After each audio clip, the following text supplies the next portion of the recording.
Seems like I've found a few minutes to work on old Bruiser here.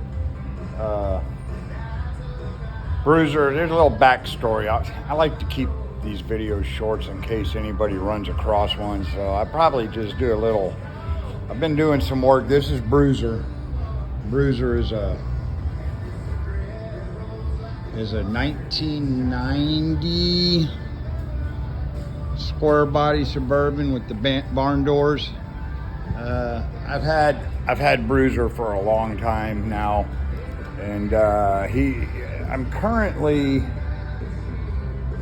I've done a lot of things to it. I don't even know. My brain is just blah. But I was doing an axle swap to 8-lug axle, 14 bolt, 10.5 inch rear end, because I was blowing gears. The reason I was blowing gears, so this baby came with a 700 R4 transmission, 350 throttle body,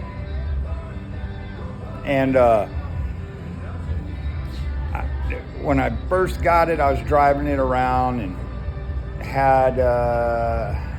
I was pulling a trailer. I pulled out from a stoplight, and it just felt like it was in neutral. And I was like, what the heck? So I had enough momentum and I pulled over into an auto zone.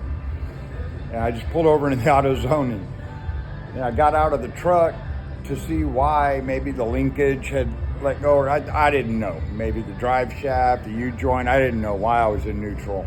I wasn't in neutral. When I got around to the passenger side, my axle was about 18, 20 inches out. The C-clip, because in those 10 bolt, 8.5 inch rear ends, the axle has a C-clip on it to keep it in the planetaries. Well, that one was an open diff. So I ended up saying, I'm gonna put some 456 gears in there. I recommend 456 gears. If you got a 700 R4, don't fear the gear. 456 was not too low. It was awesome. But I ended up putting some 40s on here, and I ended up eating the rear end. So I said, well, if I'm gonna keep big tires, because she's got like a 10-inch lift. If I'm gonna have big tires, I need a bigger rear end. But what happened was I drove it for years, and I ended up losing second and fourth in the 700 R4. So what I ended up doing was I said I'm not going to rebuild a 700 R4. So what I got is I changed it to a Muncie 465, which is this baby here, one of these. And the cool thing about that is that's what I got in there. I ended up putting a stick in there. And that 465 is cool. It's a 3-speed with a granny low. So it's got L and then 1, 2, 3. So essentially a 4-speed, but first speed is a granny low. And then I'm going to tell you a little secret. If your 700 R4 doesn't have low enough gearing and you put 456 in the rear end, and then you end up later losing your 700 R4 and swapping to a 4L or to a 465, which is geared super low, I'm going to tell you, if you have a 465 with a granny low and it's a 4-wheel drive and you can put it into 4-wheel low range and you have 456 gears in the back, about 4,000 RPMs in low range 4-wheel drive, you're going about 5-6 miles an hour. That was pretty awesome. Anyways, that's just a little bit on the backstory of this truck here. I mean, my shop is a freaking mess, but one thing leads to another. I got a set of Vortec heads here that I already got the beehive springs on. Performer, Edelbrock Performer RPM intake. Those are going to go on there. I've had those for about 3 or 4 years. I hadn't been doing any work. Anyways, I ended up grenading the rear end, and so the next thing I did here was an axle swap. And so these are 14 bolt, 10.5 inch rear end with a posi in it, which is fantastic. I won't be chewing up gears anymore. So I got this one put in, had giant blocks. I'm gonna end up you know, running whatever they call them, traction bars. I'm gonna run a traction bar from over here up to there, because when you got blocks that big, you tend to get some axle wrap. I mean, not with the lame ass 350 TBI, but after I put those heads and intake on there. I also have a Lunati cam to go with it, and I'm going to do a little engine work, but not until I get the axles all squared up. The axles look good. I got them on.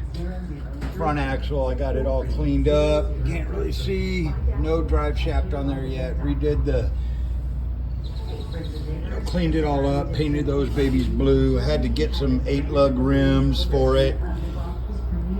So anyways, I was going to do a little video about taking off this, because this is a full floater rear end, and on these full floaters you can't get the drum off to change the brakes. You got to pull the axle, and I know that scares a lot of people. It's not even that big a deal. This is back when they used to, I mean, anytime you want to change the brakes, you got to pull the axle.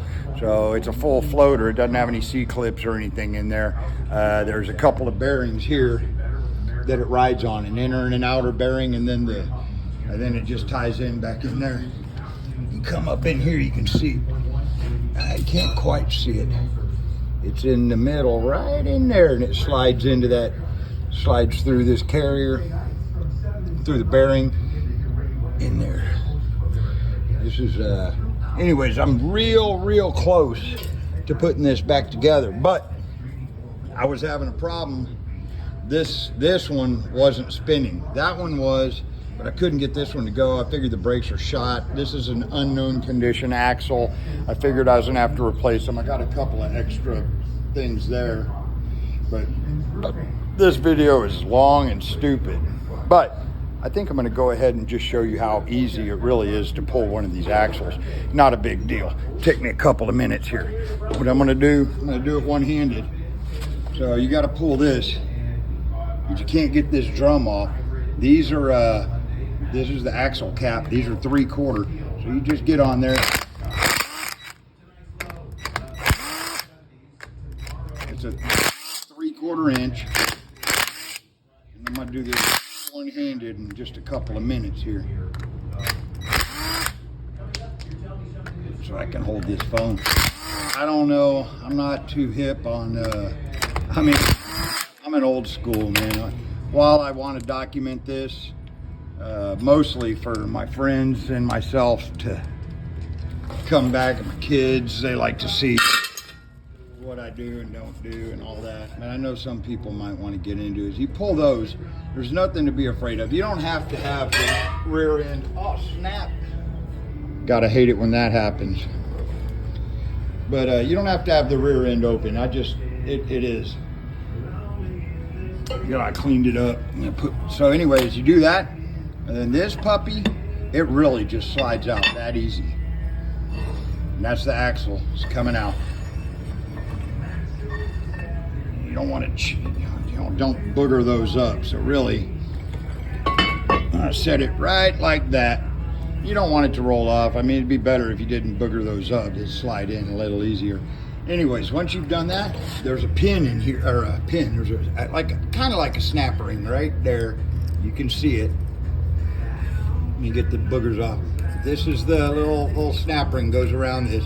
You really could just grab it and pop it out. There's not a whole lot of pressure on it. See, it just pops out.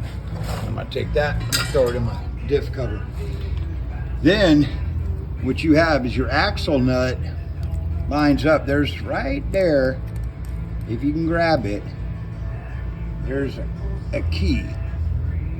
So that little key slides in that square, lines up with the axle shaft. That keeps the nut from spinning.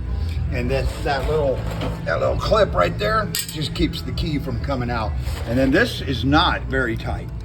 You don't want it too tight. You want it a little bit tight. You can grab it anywhere. I just use these, I'm gonna set this down just for a second. I just used these to get it loose. So there it's loose. And then it should turn real easy because it should be all greased up. If it don't turn easy, and then you didn't have enough grease in there or whatever. But once you put this back together, you just want it to be all full of grease. You can't have too much grease, I don't think. What do I know? I've been letting my Suburban sit here forever. Bruiser's been getting lonely, and it's time to get her on the road, you know. I got a buddy, he's got an 84 square body.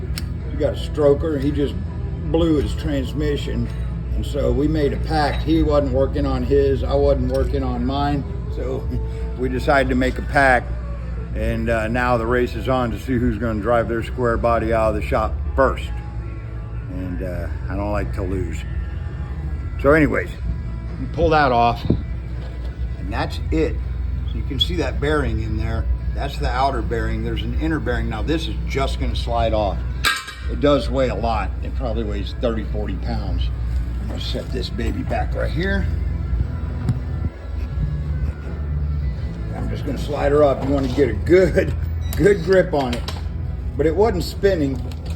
I figured it was the brakes, and I was right. You just give it a little tug, and you pull. Oh, God, that's heavy. You pull that baby out. There's a bearing in here. This is your seal. So, I mean, you could pop this out and replace those. I'm not gonna, because they seem to spin pretty good. I'm just gonna repack them and put them in there. I'm kind of on a budget. But when I pulled it off, just in case you don't know, that doesn't look good. So, that backing plate, all of that hardware, I'm gonna replace it. I found a hardware kit. It was about 50 or 60 bucks coming out of San Antonio. Anyways, the same 3/4. There's 4 bolts right there. 1, 2, 3, 4. And watch this. That's 1.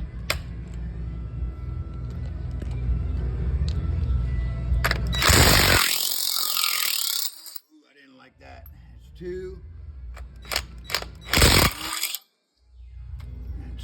3 and 4. Pull those 4 bolts out,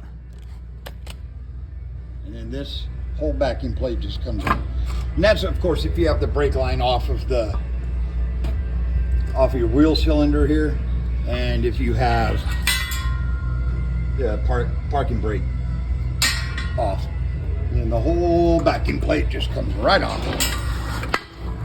There's your backing plate, there's your hardware. Now all that hardware is going to come off. I'm going to put my wire wheel. I'm going to put the wire wheel. I'm going to take all, these are the brake shoes. See, this one doesn't even have any shoe left on it. It's over there.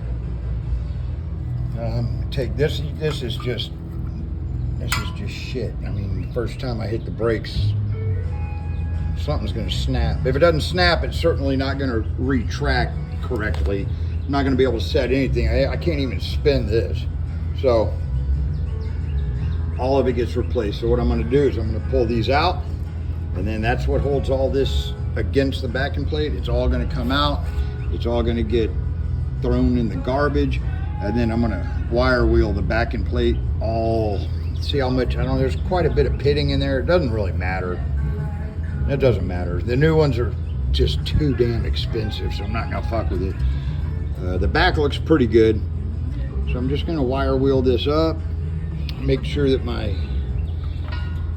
going to take the wheel cylinder out, go get me some wheel cylinders, and then I'm going to put it back together, and I'm going to put it on there, and then I can throw that drive shaft on and all that stuff. So I'll probably just do all that. I don't know how to splice videos together. I know how to do time-lapse stuff, but I'm just, I don't know, I guess I'm not that motivated.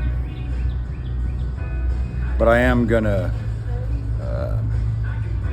document Bruiser getting on the road, and that's that.